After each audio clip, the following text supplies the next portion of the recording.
토요일 아침 성전에 나온 여러분에게 또 하나님의 큰 은혜가 함께하는 복된 시간 되기를 축복합니다. 우리 함께 서로를 또 격려하시고 축복하시기 바랍니다. 주님 이름으로 축복합니다. 사랑합니다. 건강하셔서 감사합니다.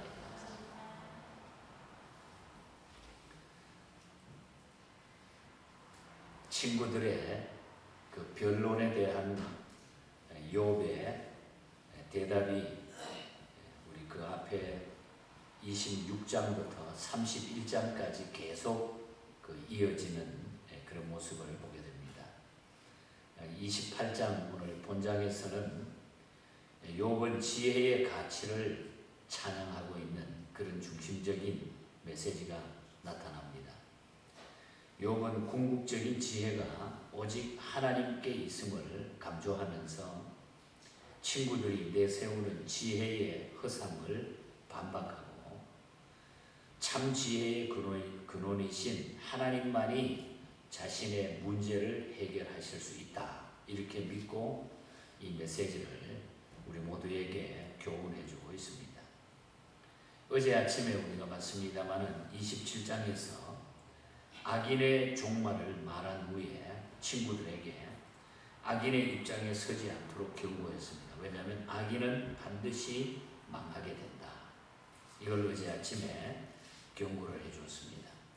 그리고 이 모든 문제를 해결할 수 있는 지혜에 대해서 오늘 본장에서 이야기하고 있는 것입니다.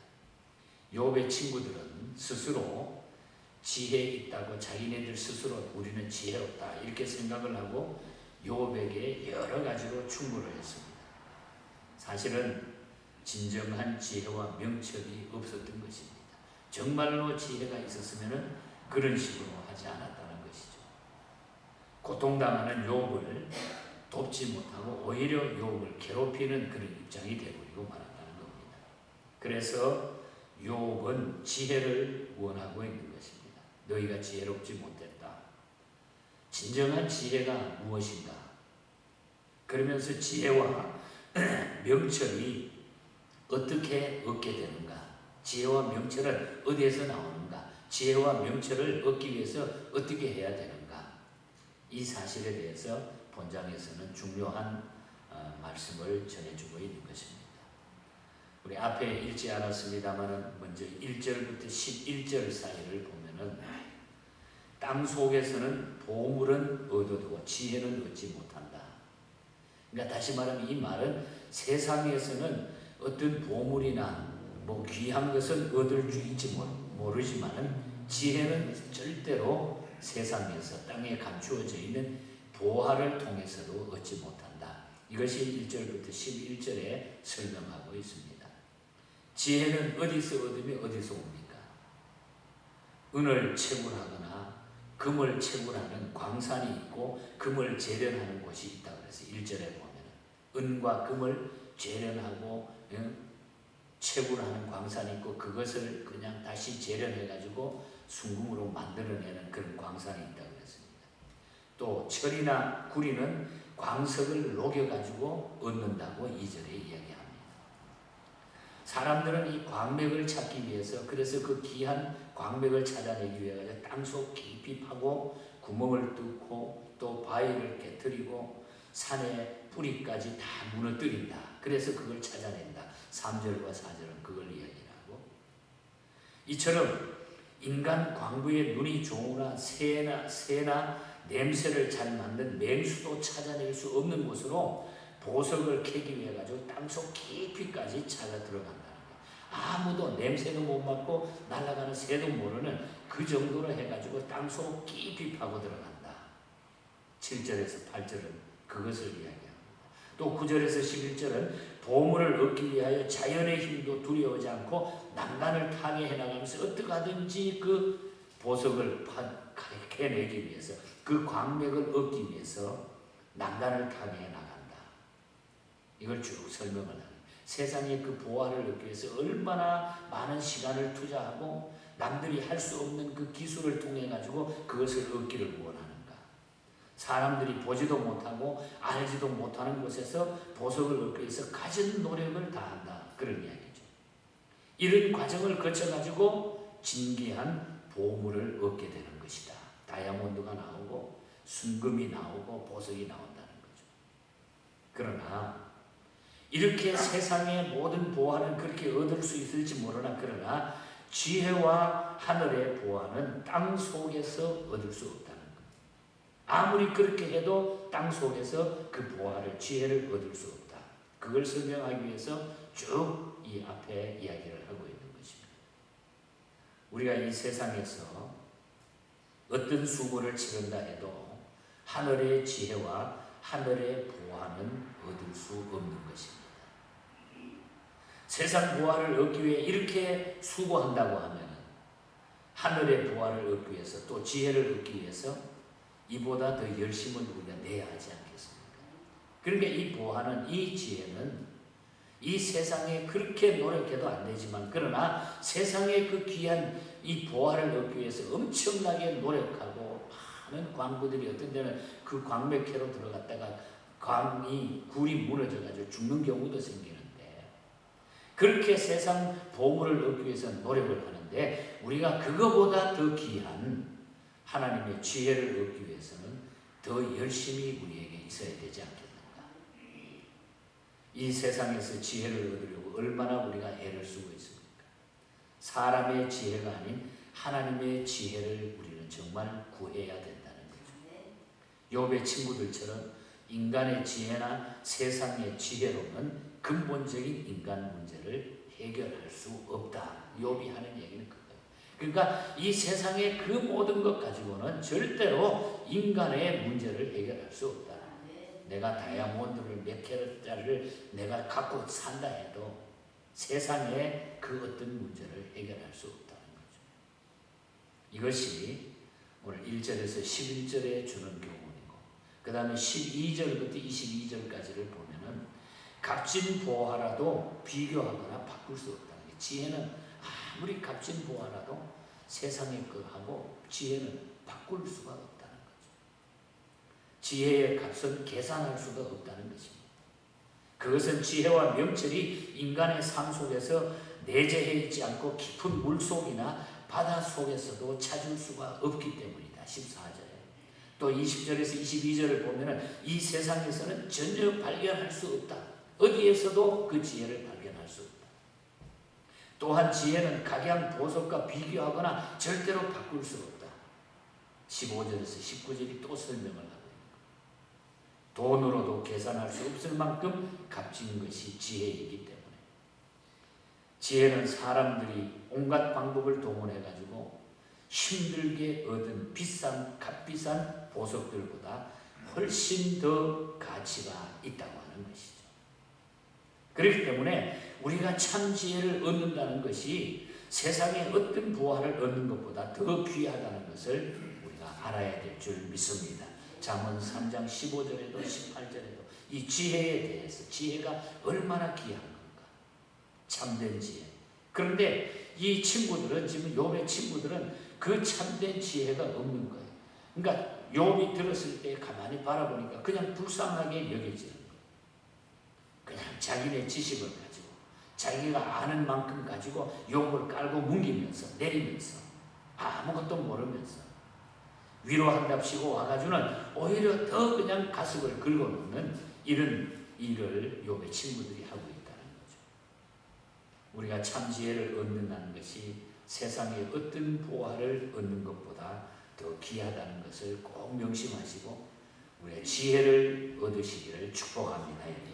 지혜의 가치를 바르게 알고 있다면 그것을 얻기 위해서 귀를 기울이고 소리를 높이지 않을 수가 없다는 거죠. 심지어 22절에 보면 멸망도 사망도 심지어 죽은 후에도 이 지혜는 우리가 얻을 수 없다는 거예요. 하나님 앞에서 살아가는 참 지혜보다 우리가 세상의 보석이나 재물로 참 지혜를 대신하고 있지는 않는지, 부자가 되는 것이 지혜로운 것이라고 생각해서 삶의 가치의 방향을 세상의 어떤 물질에 두고 살고 있지 않는지, 지혜는 세상의 어떤 값진 보화라도 비교하거나 바꿀 수가 없다. 이것을 욥이 그 다음에 설명을 해주고 있는 것입니다. 그 다음에 오늘 가장 귀한 중요한 메시지는 이제 23절부터 마지막 28절까지인데, 하나님을 경외하고 악에서 떠나야 된다. 거기에서 지혜가 오게 된다. 지혜와 명철은 어디에서 찾을 수 있습니까? 이 귀한 지혜를 우리가 가져야 되는데 어디에서 찾을 수 있습니까? 하나님을 아는 데서 가능하다는 것이죠. 하나님을 바로 아는. 무엇보다도 참 지혜는 하나님의 본체라고 그랬습니다. 성경에 보면 하나님의 지혜, 하나님의 본체라고, 참 지혜는 하나님의 본체라고 그랬습니다.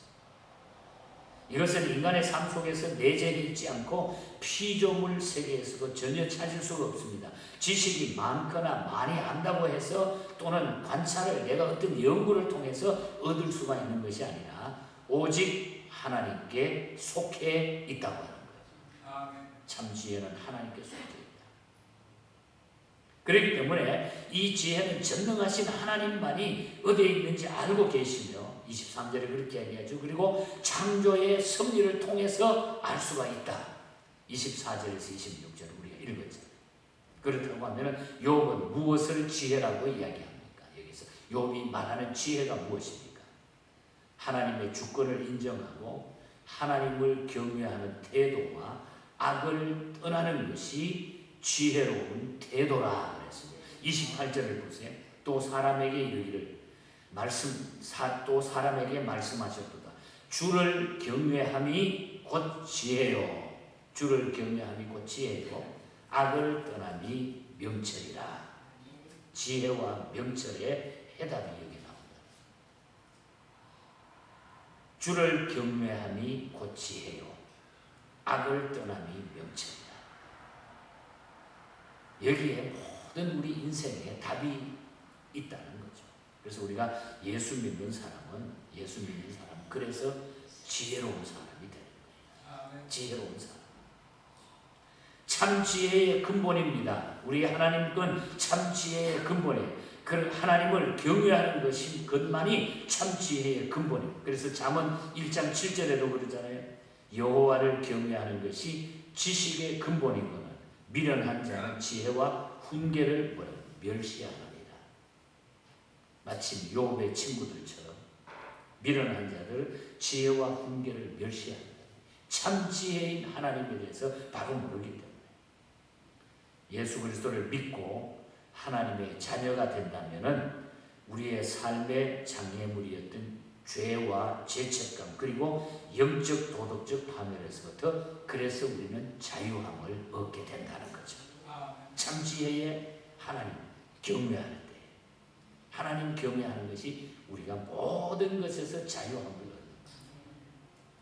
거예요. 이 자유라고 하는 것이 얼마나 좋은 건지 그런데 우리는 조그만 일들 때문에 그 죄라고 하는 그 문제 때문에 괜히 거기에 얼려 매여가지고 혼자 그냥 발버둥 치면서 자유가 없어가지고 막 근심, 고민, 걱정하면서 있을 때가 많이 있습니다.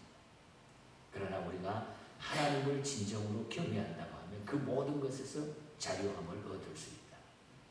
욥이 지금 생명만 겨우 달려있어요. 온 몸이 그냥 다 상처투성이죠. 부인도 도망갔죠. 자녀들 다 죽었죠. 재산 다 뺏겼죠.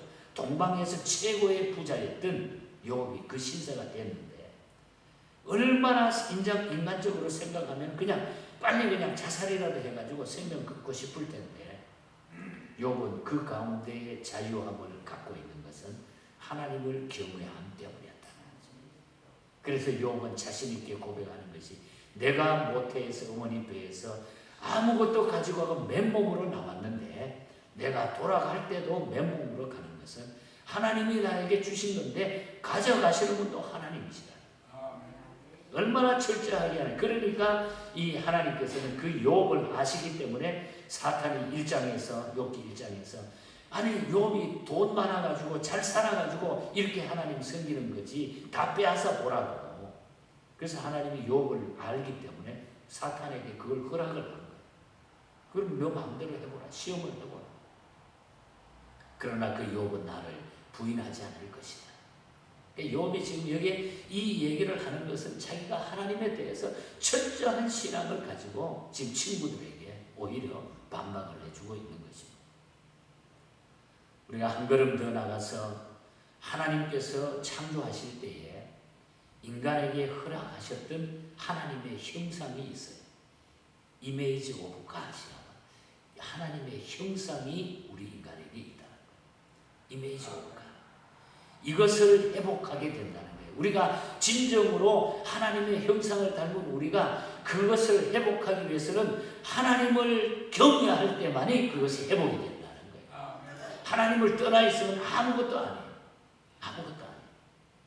하나님의 형상, 이미지 오브 갓. 우리에게는 그 하나님의 형상이 있다고 하는 것. 그것은 하나님을 경외하게 될 때에 우리가 가지고 살아가게 된다. 또 현실에서 불가피하게 당하게 되는 시련과 슬픔 가운데서도 우리는 이 하나님의 형상 때문에 우리는 위로를 받게 된다는 것입니다. 하나님을 경외하고 악에서 떠나 사는 자만이 하나님의 지혜를 배울 수가 있다. 진정으로. 지혜와 명철은 땅 속에 판다고 해서 나오지 않습니다. 그리고 사람 속에도 없습니다. 이 지혜는. 인간의 연구를 통해서 얻을 수 있는 것이 아닙니다. 하나님의 말씀을 통해서만 알 수 있다. 지혜는 하나님의 말씀을 통해. 그러므로 하나님의 말씀을 믿고 그 말씀에 순종하자. 이것이 욥이 오늘 전한 메시지죠. 너희가 지혜 있다고 나에게 권면하는데 아니다. 너희들이 틀렸다. 하나님 경외하고 하나님의 말씀에 순종하게 살기를 바란다. 나는 너희가 안타깝다. 여호와를 경외하고 악에서 떠나는 것이 참 지혜인 줄 알고 우리는 인간적인 수양과 연구로 지혜를 얻으려고 하는 것이 아니라 하나님만 잘 경외하자. 28절을 다시 한번 읽어주고 말씀을 마칩니다. 또 사람에게 내가 말씀하셨다. 사람에게 말씀하셨도다. 주를 경외함이 곧 지혜요. 악을 떠남이 명철이라. 악을 떠남이 명철이라. 저는 이 말씀을 딱 이렇게 준비하면서 또 말씀을 읽으면서 예수 믿는 것이 이렇게 좋구나. 그리고 자신감이 넘치잖아요.